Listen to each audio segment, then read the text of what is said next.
Wario is back in an attempt to get rich by making a game for what resembles the Wii U, and all his pals are back for the ride.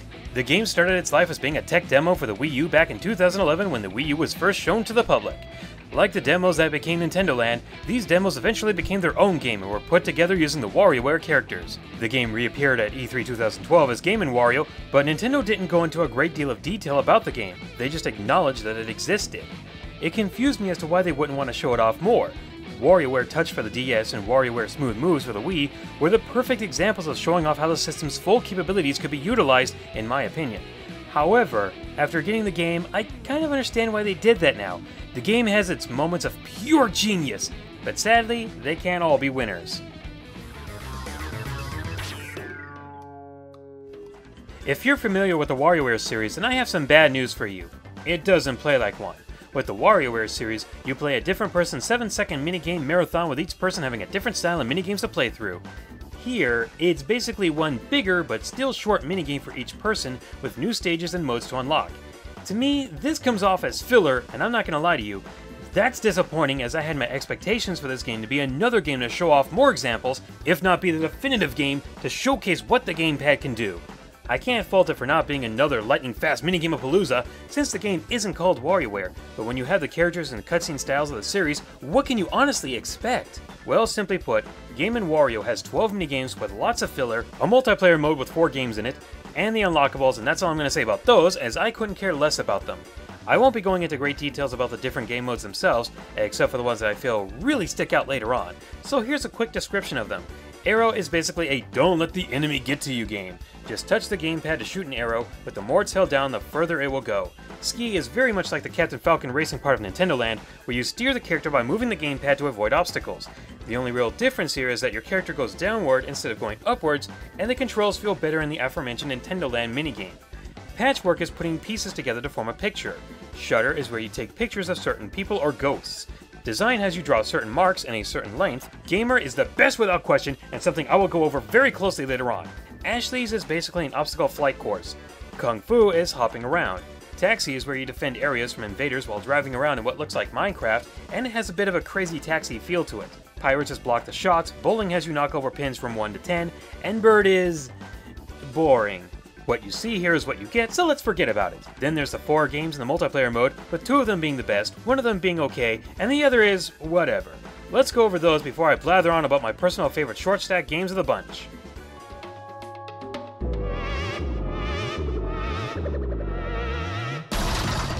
It's sad when Pictionary is one of the best parts of the game, but fortunately it's not the best game they have, and who doesn't enjoy Pictionary besides the people who can't draw? I kinda like this one where you fling frogs onto an island to get points. Oh, you stupid seagull! I hope you came out to sea just to die! Then, of course, there's Fruit, where one person walks around stealing fruit and everyone else has to figure out who the culprit is.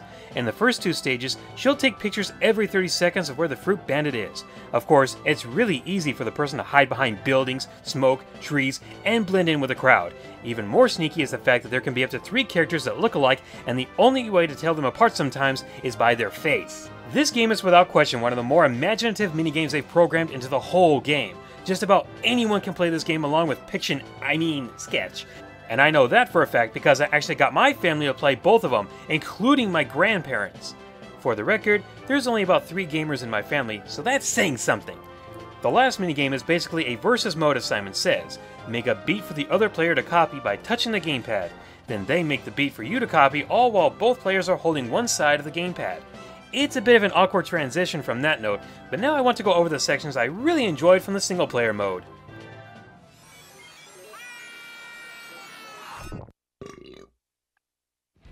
Let's start with Shudder. You're given 5 targets to take pictures of and 5 different challenges. You use the gamepad to look around for a much closer look at the environment that's on the screen. There's a time limit, and everyone is moving around, and there's bonus points for taking a photo of Frank. You're based on a number of ways you took the picture, and the game will start to tell you what faults you made, and you'll learn very quickly from your errors. But don't get too comfortable, because I feel the 2 most difficult ones are the Broadway performance of pigs, and the one I love the most, ghosts. The performance with pig mask is a bit tricky as you have to pay specific attention to the hair and head shape of the person. Ghosts is a bit more difficult, but can be really enjoyable. Each ghost is doing something different, like moving items around, pretending to be someone else, turning others blue, or driving. You have to pay very close attention to the hints the gamepad gives you, and when lightning strikes, it gives you a small clue as to where the ones you're missing are. To put it shortly, Shudder is basically a game of Where's Waldo, so if you enjoyed that as a kid, or however old you are now, then this is the one you're going to want to play. Patchwork is very simplistic in the fact that it's like a jigsaw puzzle, but instead of a picture, well, it's a noun. I can't describe it any better than that. There's an easy, normal, and hard mode, with each having 30 puzzles, plus a mission mode. This is quite relaxing as you don't have to worry about a time limit, although if you want to get a better time, then disregard what I said. You'll always have a hint system, which I haven't used, and in normal difficulty and onwards, there's a check system because some parts may go into different spots, but only one of them is right. Don't worry, there's no penalty for using the check system, but you will have to wait to use it again. Fair enough, design may not sound that interesting at first, but it can quickly become one of those one more try moments. You're asked to draw lines, shapes, angles, and curvy lines to a certain measurement. The game doesn't give you any clue as to how long your drawing is until it's over, so it's kind of a guess and check solution, but you'll get better at it the more you do it. But nothing, and I mean nothing, comes close to what 9V has to offer you. This is the only time you get to play the short, frantic, and insane minigames that's found in the Wario Ware series. However, here's the twist. You play the minigames on the gamepad, and on the TV screen, you have to deal with every child's worst fear, making sure your mom doesn't catch you playing video games past your bedtime. Meanwhile, you have a gauge that tells you how much energy you have left to stay awake, because pressing ZR and ZL makes you hide under the covers, and the only time the gauge won't drop is when she is checking in on you with those glowing yellow eyes. When you play this, there's an eerily high-pitched noise letting you know someone's coming, and you better be praying that it's that stupid cat or that creepy old guy who wears a wig, because she will come in through the door, behind the window, and even through the TV like that movie Ring to check in on you with those fear-inducing glowing yellow eyes! Even worse is what happens in the later stages. She'll run to the door and open it 2 to 3 times in a row. She'll smash open the window with a horribly disturbing face. And then she'll jump out of the TV and walk around with that music that makes it feel like the Grim Reaper is right behind you. Then she'll sit in the room and watch TV. Then do a sit-up and run and check up on you. Go to my happy place. Go to my happy place. If you have a weak heart, then you can just play 18V's game that is just minigames and no spine-tingling thrills whatsoever.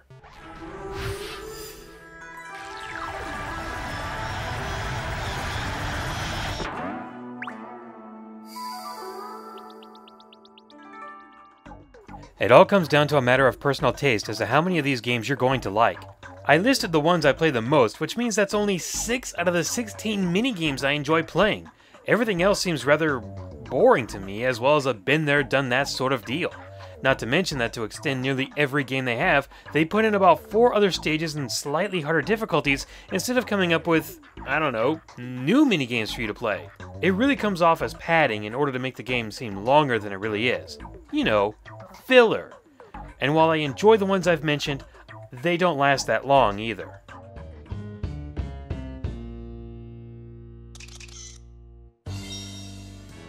All in all, it's a game that has its moments in the spotlight and times where you wonder, really? That's the best you could come up with?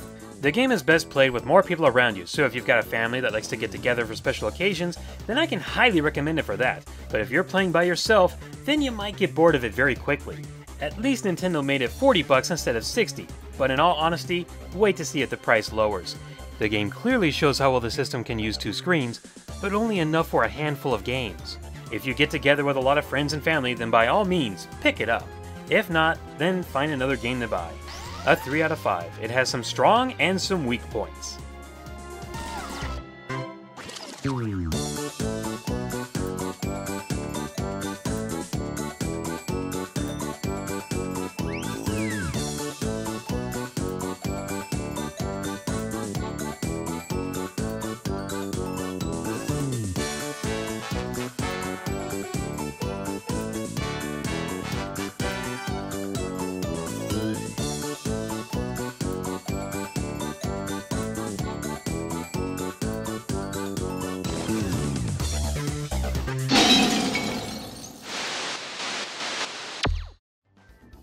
Hey look, more videos that hopefully you've already seen before, but if you haven't, then here you go. There's the new Super Luigi U review, the Sin and Punishment Star Successor review, because come on people, it's about $6 and deserves a good home.